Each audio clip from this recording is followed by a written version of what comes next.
This week on Jerusalem Dateline, CBN News talks with new U.S. Ambassador to Israel, David Friedman, in an exclusive interview about U.S.-Israel relations. The bond between our two countries is extraordinary. Plus, for the first time in 25 years, a new Jewish community breaks ground in Israel's biblical heartland. And the story of Ishmael, a refugee from the Syrian civil war, finds hope and a new beginning.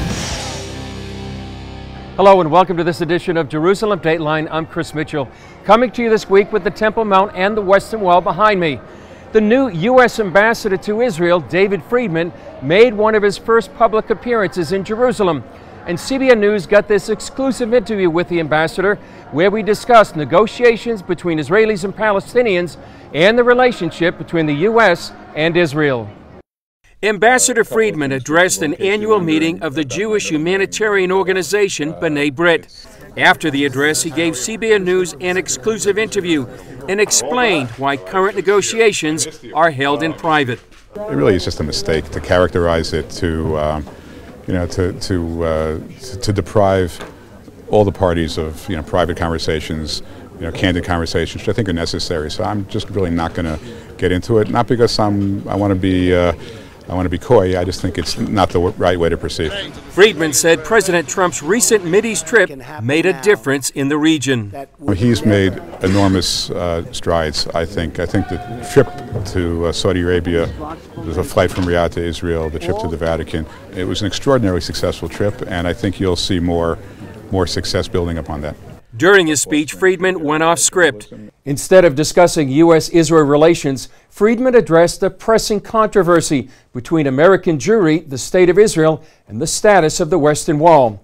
But he told CBN News U.S.-Israel relations are deep and wide. The depth and the breadth of the relationship is well beyond what I think people ordinarily understand. And when you have the privilege to work in the embassy, and you see all the different divisions, how they're committed to trade, they're committed to cultural exchange, they're committed to various economic initiatives. It goes so far beyond the politics that we read about in the paper every day. The bond between our two countries is extraordinary. And I don't know that gets out as much as it should. As I mentioned in that story, Ambassador Friedman went off script to talk about a pressing controversy between American Jewry and what's happening here in the State of Israel. To talk more about that controversy is the spokesperson from the Jewish agency, Avi Meir.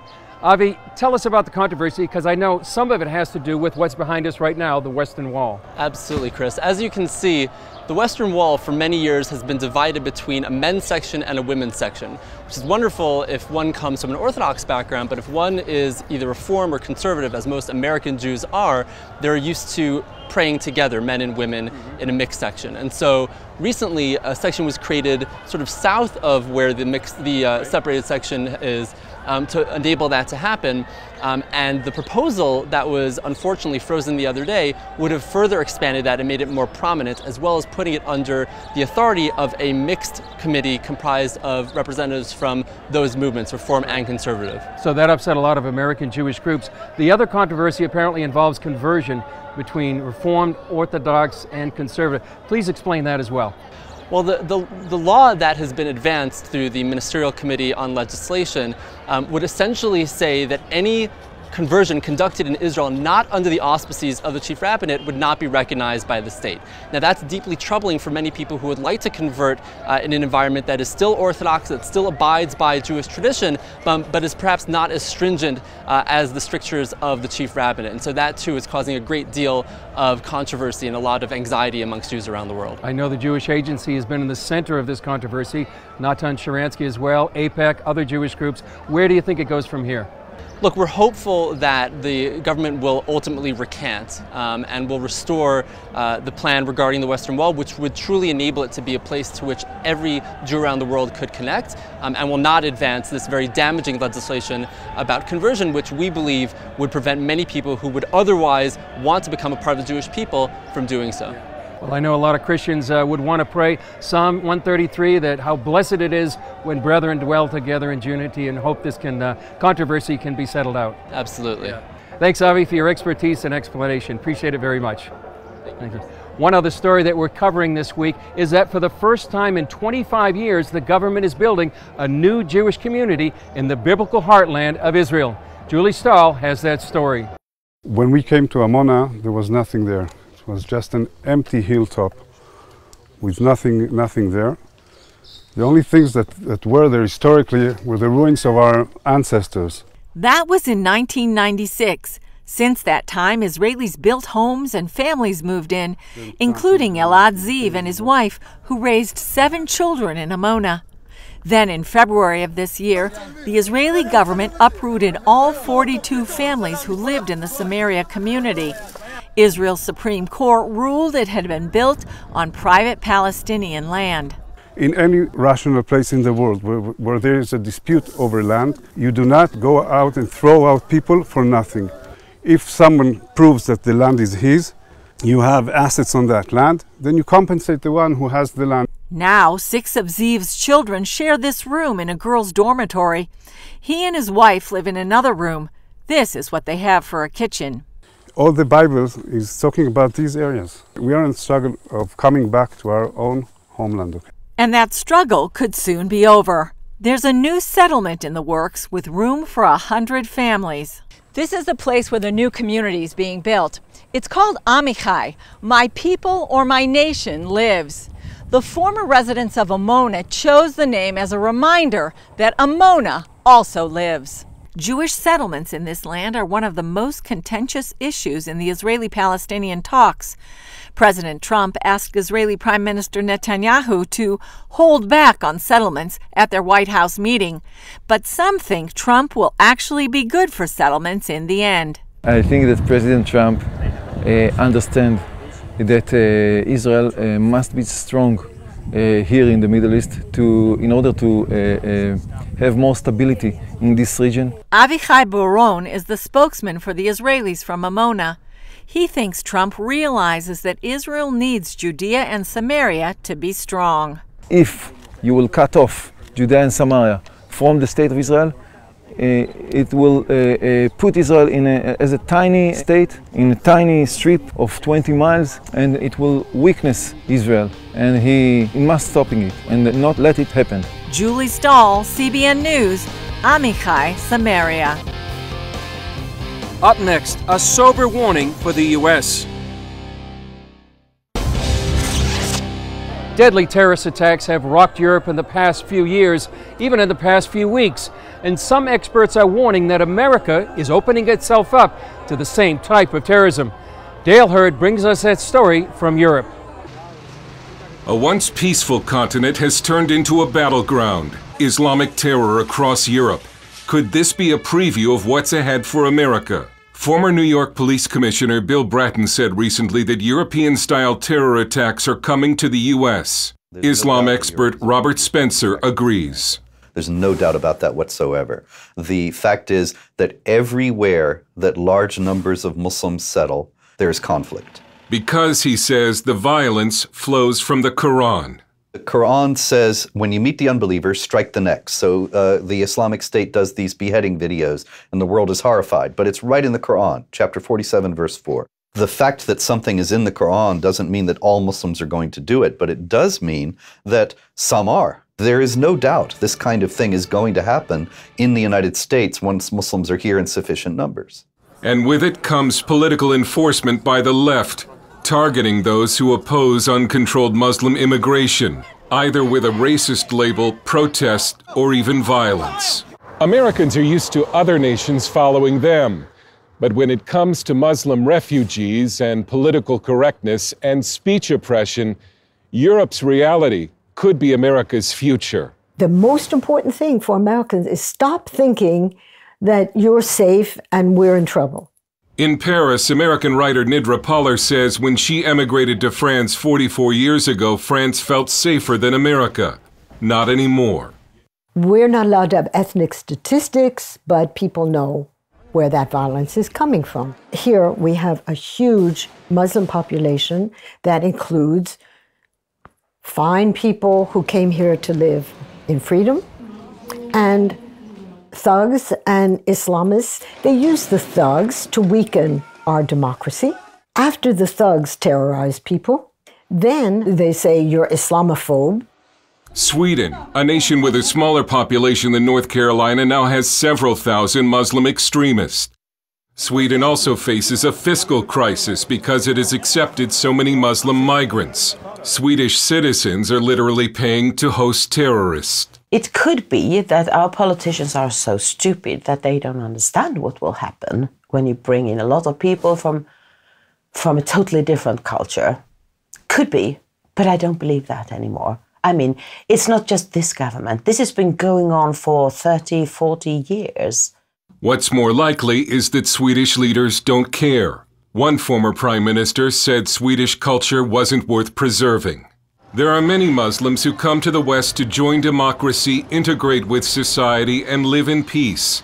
But there are also troubling signs, like a poll in Britain last year that showed that 2/3 of British Muslims would not tell police about extremists. This was supposed to be a big peace march by German Muslims last week to show their opposition to terrorism. It flopped. Not only was it small, but if most of these peace demonstrators don't look Muslim, it's because they're not. Spencer says some Muslims come as colonizers to Islamize the West. That's in the Quran too. Chapter 4, verse 100 of the Quran promises great rewards to those who emigrate in the cause of Allah and die in the new land. Spencer was poisoned last month on a speaking tour in Iceland, confirmed by a medical exam. He believes it was done by leftists who protested his visit. Left-wing violence against conservatives has also migrated from Europe to the United States, especially with the election of President Trump. The group Antifa, or Anti-Fascist Action, is a European creation. Street battles like the ones involving Trump supporters and leftists happened first in Europe. In 1968, British Parliament member Enoch Powell was sacked after he famously predicted that mass immigration from the non-Western world would someday lead to rivers of blood. Spencer warns that river is flowing to America. This has happened everywhere Muslims have gone. Why do we think we will be exempt? Why do we think we will be different? The Islam that is taught in American mosques is exactly the same as the Islam that is taught in mosques in Europe and in mosques in the Middle East. It's the same Quran, the same Muhammad, the same Islam. And so the same things will happen here that have happened everywhere else in the world. Dale Hurd, CBN News. Coming up, see what the Six-Day War did for archaeology in Jerusalem. It's a revolution. And you were part of that revolution. I started my career then. 50 years ago, where I'm standing right now in the Jewish Quarter, was controlled by Jordan. Then, in the 1967 Six-Day War, Israeli paratroopers captured the Temple Mount behind me and the Old City. That was a revolution in archaeology. And since then, Israeli archaeologists have made some of the most significant finds in history in and around Jerusalem. One of the first and largest took place just a few steps from where I'm standing. At 10 years old, Eilat Mazar felt like part of her family came home when she first heard that Israel recaptured the Old City. Even as a child, I could sense that this is a huge event. It's like you get something back. People related to it like returning a lost son. That's what we were expecting for. Now it's happening. 23-year-old Gabi Barkai felt like his apartment added a room. It was as if I visited the back room of the apartment in which I lived, that I was prohibited from entering for years. And suddenly it opens. Just imagine, it is my house. It is my city, and suddenly I can see it with my own eyes. I can touch it. Now both Mazar and Barkai are among Israel's leading archaeologists. With teenage volunteers behind us, we talk with Barkai at the Temple Mount Sifting Project. It's a revolution. And you were part of that revolution. I started my career then. We sat down with Mazar at Hebrew University, overlooking the city. After the '67 war, what did it mean for archaeology? I would say that it's a turning point. Both describe how the Six-Day War redefined archaeology in Jerusalem. In a couple of years after the Six-Day War, the results of Jerusalem archaeology accumulated to be much more than whatever was done in 150 years beforehand. From 1948 to 1967, Jerusalem was a city divided by landmines, barricades, and barbed wire. Suddenly, after the Six-Day War and years of neglect, the doors of Jerusalem were opened to archaeologists who longed to uncover its ancient past. The first dig took place here at the southwestern wall of the Temple Mount by Eilat Mazar's grandfather, Benjamin. My grandfather excavated 10 continuous years without stopping. This was a fantastic project, almost no parallel in dimensions. Hundreds of people worked. They revealed fantastic remains of ancient Jerusalem from all periods. It caused a boom of archaeology. There were suddenly budgets for archaeology. There was a public interest in archaeology of Jerusalem.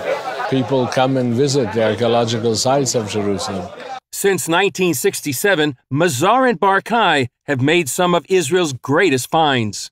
We showed and revealed King David's palace. We showed now more of the King Solomon's constructions, city, just as the Bible describes. He built a city wall around the temple, around his own palace.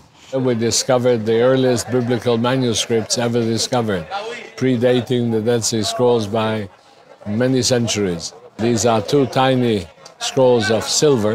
We have the priestly benediction. The Lord bless you and keep you in both of them. So did many of these discoveries after the Six-Day War, did they confirm the biblical record of Jerusalem? In general, the answer is yes. The history which emerged from the results of the excavations fits well the historical data embedded in the Old Testament. Perhaps Mazar's greatest find brought the Bible to life. From the biblical times, finding the seal impression from King Hezekiah himself, this is unparalleled, unheard of, to come as close as you can imagine to a biblical figure, not to mention such a king as King Hezekiah. So to find his seal impression, it's almost touching him. Is there any connection between what you've discovered and the time when Jesus was here in Jerusalem? Yes, for sure. In the book of Acts and in the Gospel of John, there is a mentioning of the eastern porch of the Temple Mount, which was pre-Herodian. It appears under the name of the Porch of Solomon. And over there lies a capital, which originates from the Porch of Solomon. We have the floors upon which the coins were rolling when Jesus turned upside down the temples of the money changers. We have those very floors, we have those very coins. The biblical stories and the New Testament story, by the way, it goes together because they just prove quite accurately the development of Jerusalem, and the way Jerusalem is described is quite accurate. Today, 50 years after the war, Jerusalem is an open city. Visitors can come to see the excavations below the city of David, at the pool of Siloam, where Jesus healed the blind man, or the massive dig near the walls of the old city. People can come and see for themselves, and this is the best you can ask for. Come and see. And for these lovers of history, the city has captured their hearts. I come in the morning and go to sleep with Jerusalem. I mean, excavating Jerusalem, it's 100% on my mind. Besides my family, I mean, you know, we are very family people. It's a wonderful city. There is no other place on earth which could compete with Jerusalem. Coming up, see how Christians help this Syrian refugee widow and her children.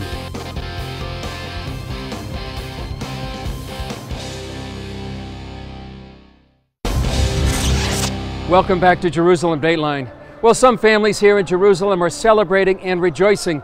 Not far away, some families in Syria are literally fleeing for their lives. The Syrian civil war has ravaged families and sent civilians fleeing into giant refugee camps where they're struggling to survive. Here's one story of how Christians have brought hope and help to one Syrian widow and her children. As Ismail was on his way home from school one day, bombs began falling around him as men with rifles stormed through the streets of Homs, Syria. My son was saved by a shopkeeper who took him in until the fighting moved on. It was a horrible time, and I was in constant fear for my children's lives. I knew we had to get out of Syria. Ismail's father arranged for a driver to take Ismail, his mother, and his two siblings into Lebanon. Before he could join them, he was shot in the back and killed. We had a good life. Then the civil war happened and everything was taken from us. Now I have to raise my children alone and try to start over. Ismail's family now lives in a massive camp in the Bekaa Valley with thousands of other refugees. His mother told me she works long hours in a nearby field, making less than $4 a day. Many days as she worked, she thought about how Ismail was being mistreated at the local public school. The teachers hit the children. After everything Ismail had been through, the teachers made it so hard for him that he didn't want to go to the school ever again. Then Heart for Lebanon, which is supported by CBN's Orphans Promise, invited Ismail to our Hope Center, a school dedicated to providing a safe and loving environment for refugee children. At my old school, the teachers would hit me if I couldn't answer questions right, and all the kids bullied each other. But it's so nice here. I have wonderful friends, and the teachers are really kind. At this openly Christian school, along with learning math, English, and music, students are also shown Superbook in Arabic. Jesus teaches us not to lie and to be good to others. I've learned to be like him and to pray to God when I'm in trouble. All the children at the school come from Muslim families, but their parents are happy to see what they're learning in this Christian environment. I don't have a problem with my children learning about Jesus and all his teachings, because now there is something different about my children. I can see a change coming from the inside out. They are getting happier every day. Orphans Promise and Heart for Lebanon also provide large portions of food each month to Ismail's family and the other refugees in their camp. I'm so happy to know that there are Christians abroad who are reaching out to Muslims who are suffering and in need. I pray for these people and for God's blessing on them. It means a lot for us to know that they think of us and feel for us. Thank you for the food and for allowing me to go to this school. The tragedy of the Syrian civil war has destroyed thousands of families, but it's good to see a heartwarming story like the one with Ismail and his mother. Please continue to pray for the Syrian refugees and the many ministries like Orphans Promise that are giving them help and hope. That's it for this edition. Thanks for joining us. Remember, you can follow us on Facebook, Twitter, Instagram, and YouTube. I'm Chris Mitchell. We'll see you next time on Jerusalem Dateline.